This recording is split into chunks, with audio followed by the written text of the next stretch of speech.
네이버에서 AP투자연구소를 검색하시고 홈페이지로 들어오세요. 김영재 소장이 매일매일 실시간으로 추천 종목과 시황 분석을 진행하며 장 마감 후 결산 내역도 투명하게 공개하고 있습니다. 주식이 어렵고 종목 찾기가 힘든 분들을 위해 무료로 진행하고 있습니다.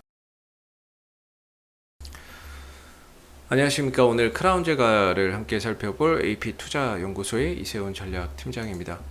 코드번호 264900번이고요. 현재 시각은 5월 14일 3시 32분을 지나가고 있습니다.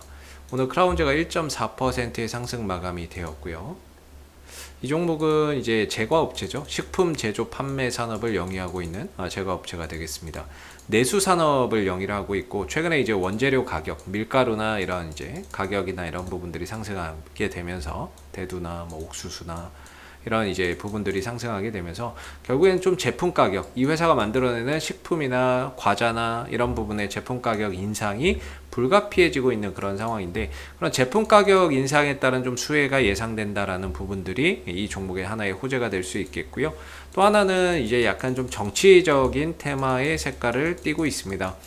윤석열 관련 윤석열 관련 수혜주가 되겠고, 크라운제과의 대표이사가 윤씨거든요. 그러다 보니까 이제 윤석열 관련주로 편승이 되고 있는 상황이에요.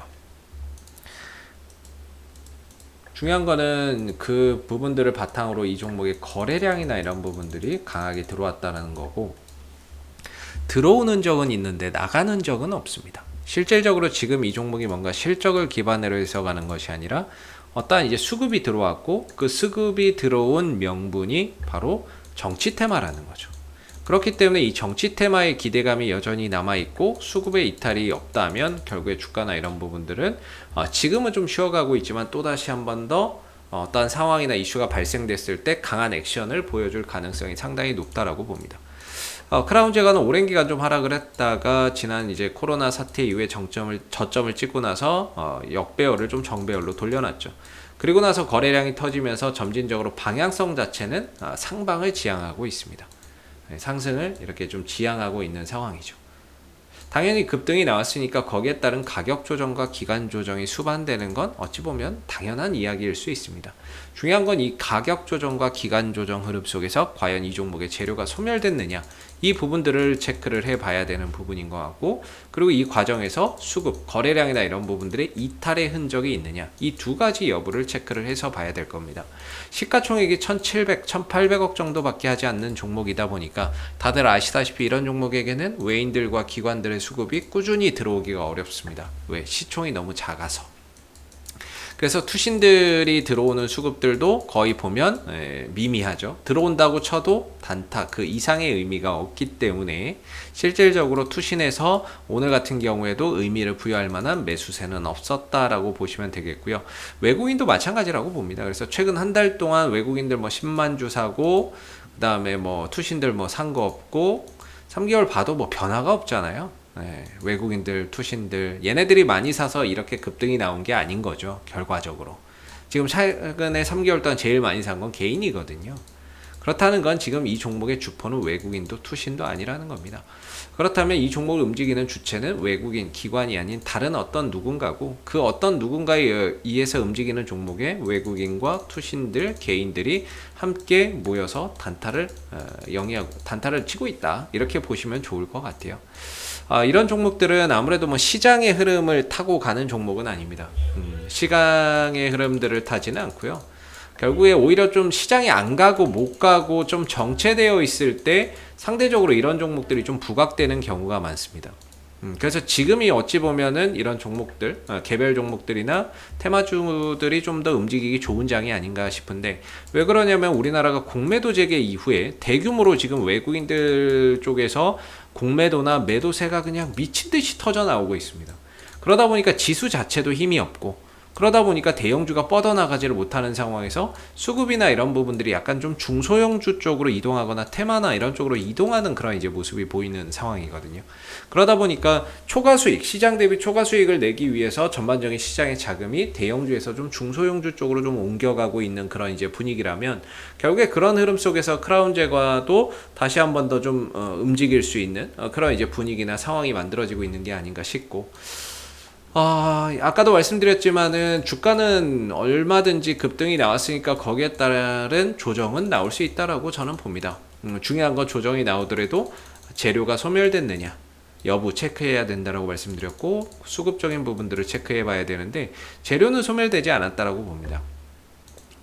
오늘 이런 윤석열 관련주들이 한번 보시면 뭐 요새 이제 지지율 조사 뭐 계속해서 하고 있는데, 이거는 그것만 좀 잘 보면 될 것 같아요. 재료는 혹시 윤석열 전 검찰총장이 나 안 나가요 이 이야기만 안 하면 일단은 기대감은 계속해서 저는 살아있다라고 봐요. 오늘 같은 경우에는 뭐 여기서 가상 대결에서 이재명 경기도지사가 이겼다라고 해서 이재명 관련주들이 상대적으로 잘 갔는데, 이거야 뭐 왔다 갔다 하는 거니까 나중에 또 바뀌면 또 윤석열 관련주들이 또 잘 가겠죠.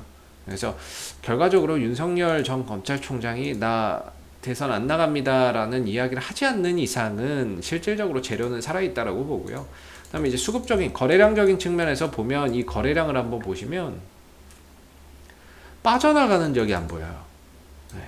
들어와서 올린 흔적은 있는데 이 흐름에서 빠져나갔다라고 보기에는 너무 거래량이 없어요. 그래서 이제 음봉에서의 대량 거래량만 좀 주의하자라고 말씀을 드리고 있지만 그 음봉의 거래량이 없습니다. 그렇기 때문에 결과적으로 수급도 좀 남아있는 그런 이제 상황이라고 저는 보여지는 부분이고, 결국에는 좀 쉬었던 만큼 다시 한 번 더 또 박차고 오르는 그런 이제 모습들이 나오지 않을까 싶은데, 중요한 건 이제 저점이 어디냐의 문제인 거죠. 사실 그동안에 주가가 빠지면서 어디가 저점이냐에 대한 부분들을 우리가 좀 확인하기 위한 그런 이제 부분들이었고, 개인적으로는 최대 13,000원 정도까지도 좀 내려올 수 있다라고는 생각을 했는데 중간에 돌아갔죠. 한 13,500원대에서 좀 돌아갔고, 바닥을 예측하는 개인적인 두 가지 방법이 있다면 저는 RSI와 5일선 종가 회복을 본다라고 말씀을 드렸습니다. 그래서 주가나 이런 부분들이 수급은 살아있는데 떨어지는데 5일선이 종가상으로 넘어가면 저는 어느 정도 바닥은 잡힌다라고 보거든요. 그래서 이때 5일선 넘어가면서 여기서 이제 바닥은 좀 잡히는구나 이렇게 생각을 하고 있었습니다. 물론 이제 그 근처에서 잡히긴 했어요.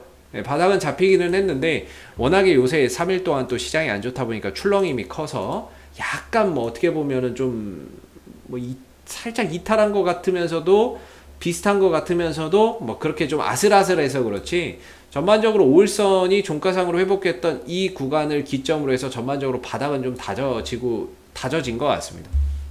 다져지고 다시 5일선 위로 올려놨으니까요. 이 부분들하고 두 번째로는 이제 RSI가 30m로 떨어지면 저는 이제 주가의 저점을 본다라고 말씀을 드렸는데, RSI가 30m로 떨어지려면 이 주가 여기 한 11,000원대까지 내려와야 돼요. 12,000원이나 이런 데까지. 그럼 이거는 좀 어렵죠. 이걸로 이제 바닥을 잡기는 좀 어려운 부분이었던 것 같습니다. 그래서 이걸 뭐 보고 말씀을 좀 드리고 있는데요. 사실 바닥이나 이런 부분들이 만들어가고 있다. 하방 경직을 계속해서 다져가고 있는 부분이고, 결국에 바닥을 또 다져야 박차고 올라가는 부분들인데, 박차고 올라갈 수 있는 재료 여전히 남아있다라고 보고요.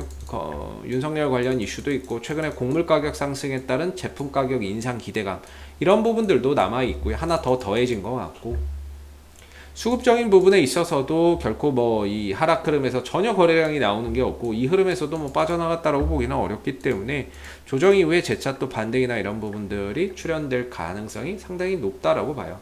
그리고 장기적으로 봐도 오랜 기간 하락 흐름에서 이제 정배열 돌리고 넘어가고 있는 모습이기 때문에 뭔가 여기서 흐름들이 끝나기에는 좀 어렵지 않을까라는 생각이 들고요. 다시 한번 이제 주가가 올라설 때 이제 저항이 되는 자리는 16,000원대하고 18,000원대입니다. 여기서 이제 어떤 거래량을 터트려 주느냐, 어떤 이슈가 붙느냐, 이런 부분들도 상당히 좀 중요하고요. 그래야 이제 더 가느냐 마느냐가 결정되니까. 그리고 우리가 항상 경계해야 되는 것은 음봉의 거래량만 좀 주의하자. 음봉의 대량 거래량 좀 주의하고, 애매할 때는 1분봉이나 이런 걸로도 한번 체크를 해보자, 이렇게 말씀을 좀 드릴 수 있을 것 같아요. 그래서 이거는 1분봉으로 봐도 이게 다 양봉의 거래량이거든요. 상대적으로 양봉의 거래량이 더 많이 터졌어요. 음봉의 거래량보다. 그렇다는 거는 이 종목 자체의 매수세는 여전히 강하게 유지되고 있다, 이렇게 봐요. 이때도 보시면 매수의 거래량이죠. 다 양봉의 거래량이 누가 봐도 많잖아요. 1분봉인데 매수 거래량이 상당히 많았던 부분인데 내려올 때는 거래량이 없어요.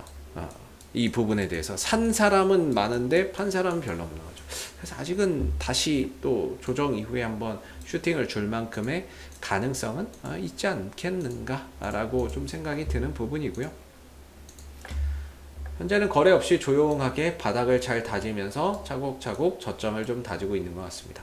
한 다음 주나 뭐 다다음 주에 뭐 혹시 윤석열 전 검찰총장이 뭐 이제 대선 출마 선언이나 이런 부분들 하게 된다면 5월이나 뭐 6월 정에 그런 부분들에 대한 또 기대감이 작용을 하게 됐을 때 주가나 이런 부분들을 또 상승 작용시키지 않을까라는 생각이 좀 들고요. 현재로서는 크게 봤을 때 뭐 13,000원대만 뭐 크게 이탈하지 않으면 뭐 괜찮을 것 같고요. 올라섰을 때 좀 대응이나 이런 부분들을 잘 해보자 이렇게 말씀을 드리도록 하겠습니다. 아무래도 정치 테마라고 하는 게 실적을 기반으로 해서 가는 것이 아니라 어떠한 이슈와 수급을 바탕으로 해서 가는 거기 때문에 이슈라는 게 또 언제 바뀔지 모르고 그런 흐름 속에서 언제 또 거래량이 터질지 모르다 보니까 전반적으로 좀 올라갔을 때에는 차곡차곡 좀 대응의 영역으로서 보고 현재로서는 뭔가 이제 반등이나 이런 부분들을 조심스럽게 좀 기대해보는 차원에서 기다려봐야 되지 않겠나라는 생각이 듭니다. 이 밖에 윤석열 관련주들이 시장에 되게 많죠, 여러분들. 그래서 혹시 또 기타 궁금하신 종목이나 이런 것들이 있으시면요, 네이버에서 AP투자연구소 검색해서 들어오시고 여기 이슈 종목 분석이라고 있습니다. 그렇게 되면 여기서 다양한 종목들이 분석되어 있으니까 들어가 보시면은 여타 궁금한 종목들 또는 관심 있는 종목들 이슈 내용들 확인해 보실 수 있으실 거고요. 그 다음에 이제 무료 추천 종목도 매일 아침에 김용재 소장님께서 제공해 드리고 있으니까요, 무료 추천 종목이 필요하신 분들도 홈페이지에 방문하셔서 많은 도움 받아가시면 좋겠습니다. 자, 앞으로도 크라운즈에 관한 이슈가 생길 때마다 계속해서 리뷰 영상 남겨드리고 있으니까요, 구독과 좋아요 한번 눌러주시고 오늘 영상 여기서 마무리하겠습니다. 감사합니다.